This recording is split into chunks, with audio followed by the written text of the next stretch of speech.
Olá pessoal, vamos lá para o último, o bloco final, o quarto bloco. Conforme falamos no bloco anterior, nós vamos abordar agora algumas questões concursais sobre os temas que abordamos nos 3 primeiros blocos da aula de hoje. Tá? Lembrando também que nós fechamos o terceiro bloco falando do assunto da receptação. Fazendo um pequeno remake, um pequeno lembrete da receptação, está no artigo 180 do Código Penal, tá?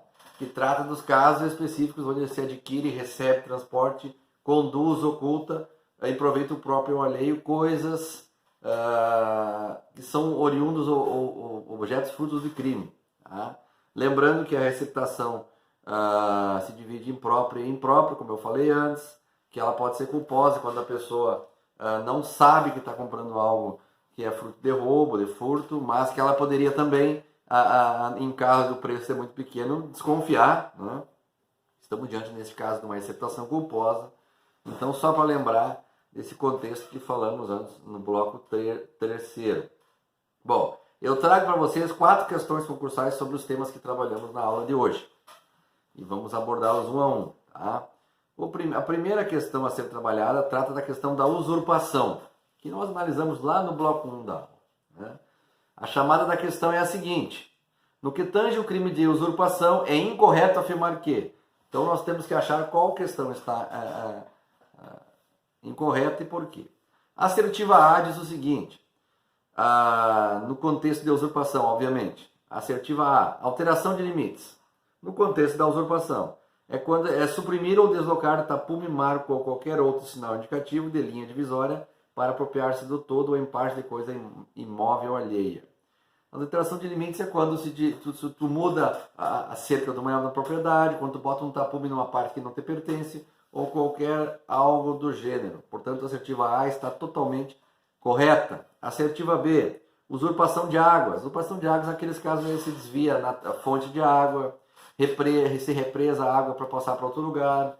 Tá? Águas alheias, qualquer desvirtuamento de águas alheias configura usurpação de águas. Então, a assertiva B está correta.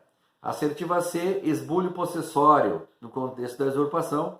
Tá? E quando se invade com violência ou grave ameaça, mediante mais pessoas, terreno, edifício ou alheio, tá? Para fim de cometer o esbulho. Tá? Aquele pessoal que invade lá um prédio com mais pessoas, com violência, está cometendo o crime de esbulho possessório, tá? Configurado como usurpação. E a assertiva C, então, está certa. E a assertiva D, que por óbvio aqui restou como errada, diz o seguinte: alteração de limites. Tá? Falamos na assertiva A, alteração de limites. Agora, novamente, na alternativa D. Suprimir ou deslocar sinal indicativo de linha divisória para apropriar-se, no todo ou em parte, de coisa móvel alheia. Onde está o erro aí, pessoal?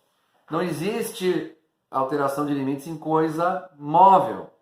Tu não pode alterar o limite de uma carteira, alterar o limite de um tênis. Então, tu tem que alterar o limite de um imóvel, de uma propriedade, de um terreno e de algo do gênero.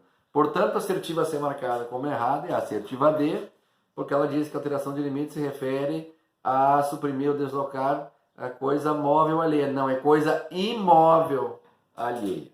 Bom, essa é a primeira questão da nossa condução. Segunda questão. É qualificado ser cometido contra o patrimônio do município o crime de furto? Não, o furto não qualifica por essa questão. Usurpação de águas? Também não, acabei de falar antes. Esbulho possessório? Também não. Dano? Perfeito. O dano, quando ele é cometido contra patrimônio federal, estadual, municipal ou de qualquer autarquia pública, ele vai ter sua qualificação efetivada, vai ser agravado por se tratar de dano causado contra o patrimônio público ou contra o patrimônio de bem público. Tá bom? Então, a assertiva a ser marcada como assertiva correta nessa questão é a assertiva D, dano. Aonde está isso, a justificativa? No artigo 163 do Código Penal. Outra questão, um pouco mais densa. Alfredo, de posse de um cheque em branco do empregador, falsifica a assinatura deste no título e o utiliza na compra de determinado bem, obtendo vantagem ilícita em prejuízo do comerciante. Então o Alfredo ele tá com um cheque em branco do empregador, de quem o paga o seu salário. Tá?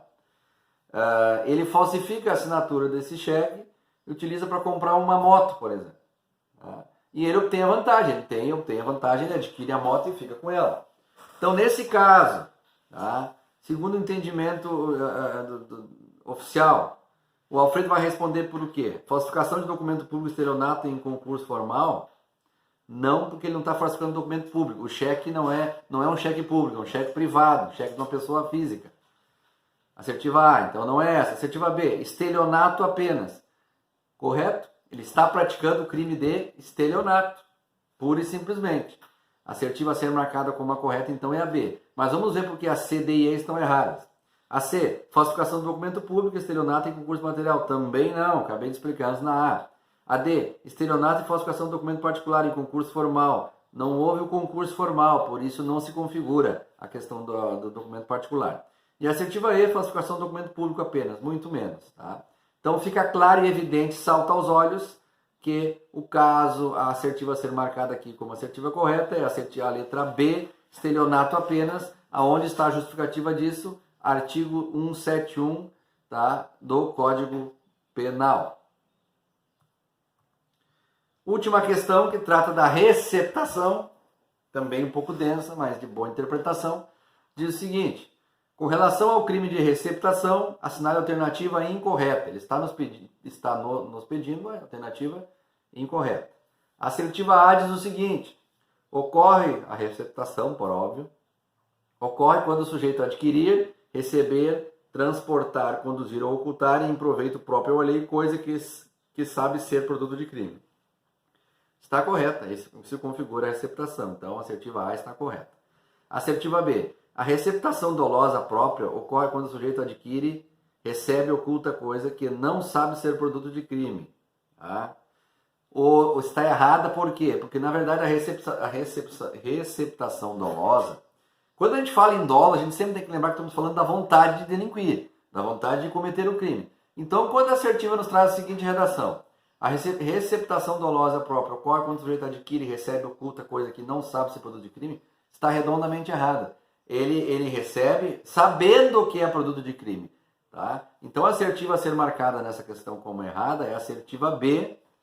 Tá? E onde está a justificativa dessa questão? Artigo 180, Código Penal. Mas vamos ver porque a C e a D também estão corretas. A receptação imprópria ocorre quando o sujeito influi terceiro de boa fé para adquirir ou receba ou oculte produto de crime. Correto? Essa é a receptação imprópria. A assertiva D. Ocorre a receptação culposa quando o sujeito adquire e recebe coisa por sua natureza ou pela desproporção do valor e preço de quem oferece, devia presumir ser obtido por meio criminoso. Correto. A receptação culposa é aquela quando o cara adquire algo que é fruto de roubo, furto, etc. Ele não sabe, ele não imagina, mas por ser um valor muito baixo, ele deveria imaginar. Por exemplo, eu estou comprando um tênis num cara, o tênis vale 500, estou comprando a R$50, um tênis novo. Eu devo desconfiar que ninguém vende um tênis novo de 500 por 50, salvo exista alguma coisa errada nesse processo comercial, tá? Nesse processo de negócio.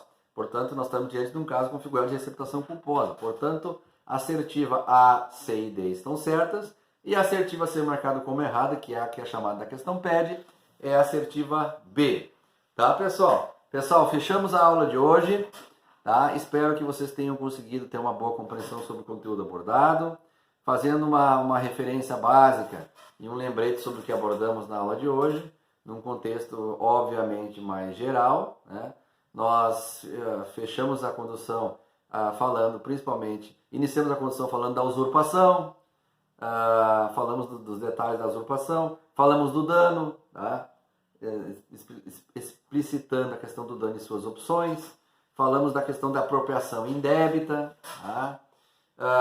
Também abordamos de maneira direta o ponto do estelionato, que é um crime muito comum, infelizmente, no Brasil. Tá? Seguinte ao estelionato, abordamos outras formas de fraude, das mais variadas. Tá? Também falamos do abuso de incapazes, falamos da fraude do comércio, que é importante falar. Abordamos, para fechar, a receptação, como eu acabei falando no início desse bloco. Tá? Então, assim fechamos com as questões concursais da nossa aula de hoje.